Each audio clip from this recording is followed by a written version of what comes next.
Oke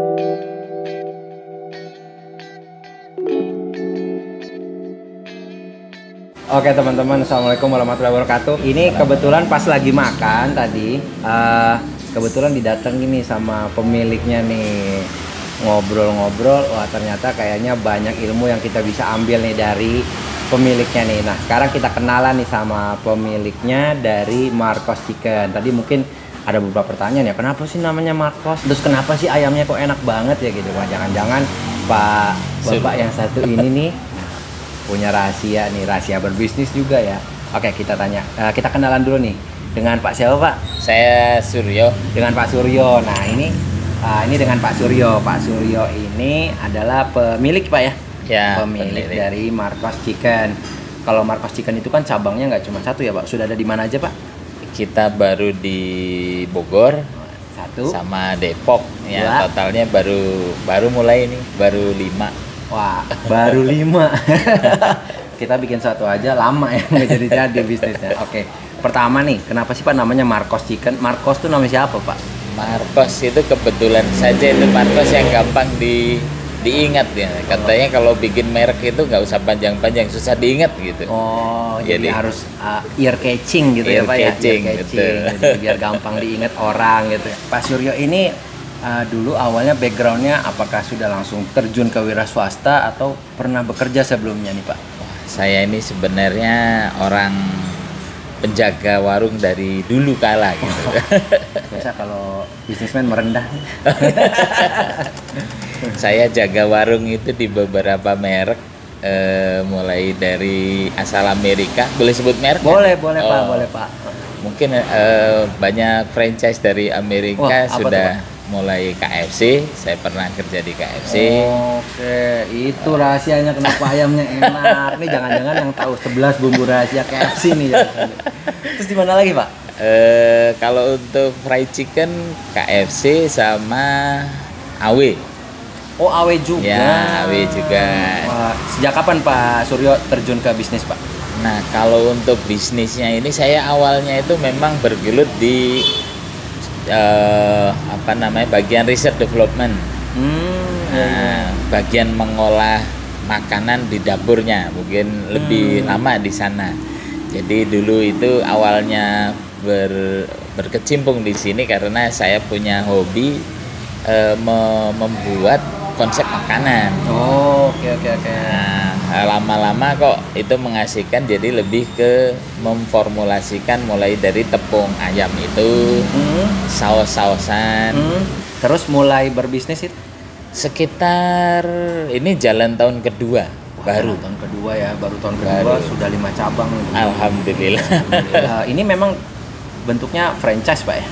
Karena baru mulai, awal dulu saya lebih banyak membackup satu merek-merek. Jadi saya kayak shadow R&D-nya beberapa merek kecil lah, atau disebut mini resto.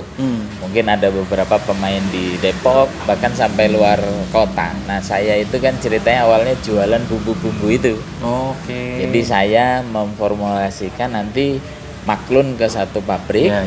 Nah, saya lebih ke kayak R&D bayangan dari merek-merek tersebut. Jadi saya mensuplai bumbu-bumbu mereka. Setelah full wira swasta, maka saya memberanikan diri membuka merek sendiri. Oke. Ngomong-ngomong membuka atau membuat brand sendiri nih Pak. Kalau kita punya uang nih Pak ya, untuk rencana mau berbisnis, itu jauh lebih baik kita bangun brand sendiri apa sekarang kan pilihan berbisnis itu kan ada franchise juga, banyak franchiser itu ya. Nah menurut Pak Suryo, sesuai dengan pengalaman Pak Suryo nih, gimana sih Pak pengalaman membangun brand, atau gimana nih kita mulai dengan membangun brand sendiri saja atau memilih franchise gitu Pak? Iya, banyak sekarang itu franchise yang mungkin secara pembagian risiko dan keuntungan itu sudah baik, tetapi banyak juga diantaranya di pasar itu tidak imbang antara franchiser dan mitranya atau franchisee. Nah itu yang perlu diperhatikan oleh rekan-rekan yang mau terjun ke bisnis khususnya kuliner, maka itu yang mesti diteliti. Nah mungkin sebaiknya nanti mencari mitra atau franchise yang kira-kira proporsi antara risiko dan keuntungan itu masuk akal. Jadi tidak berat ke franchisor, tetapi bagi franchisee sendiri atau mitra sendiri itu bisa menjanjikan lah begitu. Karena banyak diantaranya sekarang itu berkembang franchise, tetapi franchisornya itu untung terus, franchisee-nya tidak jelas untungnya kapan. Nah itu yang mesti diperhatikan oleh rekan-rekan yang mau masuk ke bisnis franchise begitu.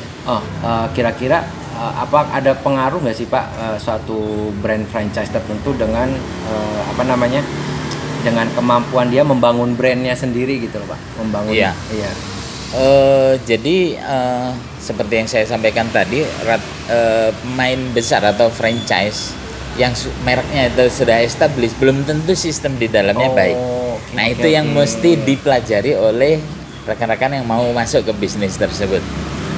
Utamanya lebih ke proporsi, misalnya profit sharing. Misalnya HPP. Nah, kalau sedari awal HPP itu sudah kurang lebih tidak masuk akal, sehingga net profit yang akan diterima oleh franchisee itu kurang masuk akal lah begitu, maka lebih baik untuk mencari partner yang lain. Yang wajarnya kalau makanan tuh range-nya gross profitnya di berapa persen Pak? Kalau gross profit itu misalnya HPP-nya atau food and paper cost itu di bawah kurang lebih targetnya 50-60%, itu make sense. Tetapi banyak diantaranya sekarang mereknya sebenarnya mereka pelaku middle low class target market, tetapi HPP-nya itu sendiri sudah mencapai 70-80%. Sebenarnya itu suatu bisnis yang berbahaya dalam artian berisiko bagi mitra. Risiko. Beresiko ya. Jadi kadang-kadang malah jadinya beban brandnya sendiri, malah sebenarnya kalau dari sisi hitung-hitungan bisnis malah membuat HPP-nya jadi tinggi ya. Betul sekali.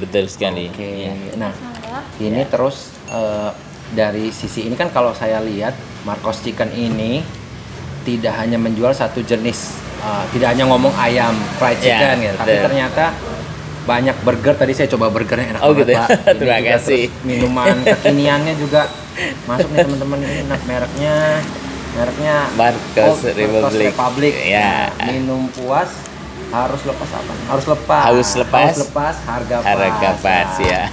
Jadi lengkap banget nih Pak Suri. Itu kan tadi kita memilih untuk berarti kita harus pandai-pandai menseleksi franchiser melalui analisa hitung-hitungan keuntungannya gitu Pak ya. Selain itu dari sisi apa lagi Pak? Apakah misalnya kan banyak nih franchiser yang ya sudah ketika selesai mitra tanda tangan habis itu lepas gitu ya. Ada juga yang memang menawarkan pendampingan. Nah, itu perlu dipertimbangkan juga nggak sih Pak?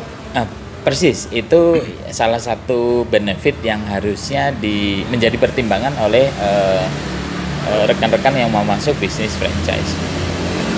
Karena sebenarnya pada dasarnya kalau saya pernah membina satu merek dari awal itu, mereka membaginya dalam franchise, istilah franchise, mitra. Nah, apa bedanya? Kalau franchise itu maka hak kelola diserahkan kepada mitra tersebut, franchise yang disebut franchisee.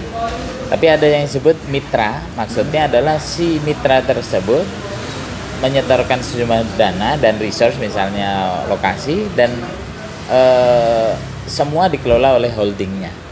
Nah, bahwa dua-duanya tersebut adalah sebuah pilihan waktu dan lain sebagainya oleh si mitra yang akan bergabung.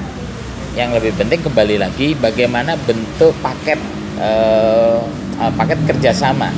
Selain tadi esensi bisnis adalah profit, maka profitnya disecure. Setelah itu support apa saja yang diberikan.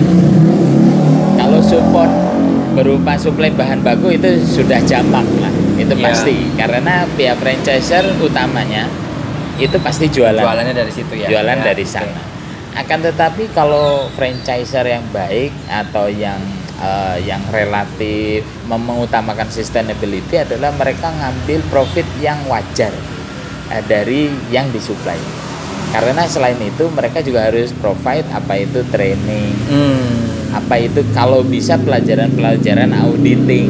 Oke. Termasuk transaksi utamanya kan di kasir kalau kuliner seperti ini. Nah, itu harusnya didampingi supaya meminimalisasi risiko fraud begitu atau penyalahgunaan. Oke, kalau kita nih belum paham sama sekali soal bisnis gitu Pak ya. Berarti apakah itu mempengaruhi berjalannya usaha nih Pak? Karena kan biasanya orang yang memutuskan untuk franchise kan karena memang buta sekali dengan bisnis, baik itu bentuknya franchise makanan ataupun yang lain gitu Pak. Nah, itu apakah itu menjadi kendala Pak untuk Bapak sebagai franchiser dengan bisnisnya si franchisee ini ketika dia memang sama sekali nggak punya pengalaman? Betul. Harusnya dalam prinsip bisnis itu seperti yang saya sampaikan tadi, baik risiko maupun profit itu bisa menjadi tanggung jawab bersama. Jadi franchiser itu harus punya niat besar untuk selain secure brandnya yang dibangun, juga secure investor yang diajak kerjasama. Ideally seperti itu. Meskipun saat ini masih sedikit merek-merek yang mempertimbangkan hal itu. Makanya itu mungkin saya juga ada investasi di merek yang lain waktu masih kerja. Nah, waktu saya sudah full ini, saya berusaha membuat sistem sehingga cita-cita tersebut bisa tercapai. Yaitu antara menguntungkan franchiser dan menyelamatkan atau menjamin keuntungan bagi si franchisee. Oke. Jadi dengan kata lain sebenarnya bisnis franchise itu bagi franchisee kan ada yang bilang ya franchise itu nanti yang akan gede cuma si franchisernya aja. Si franchisee juga sebenarnya bisa berkembang ya, bisa besar Pak ya. Betul sekali.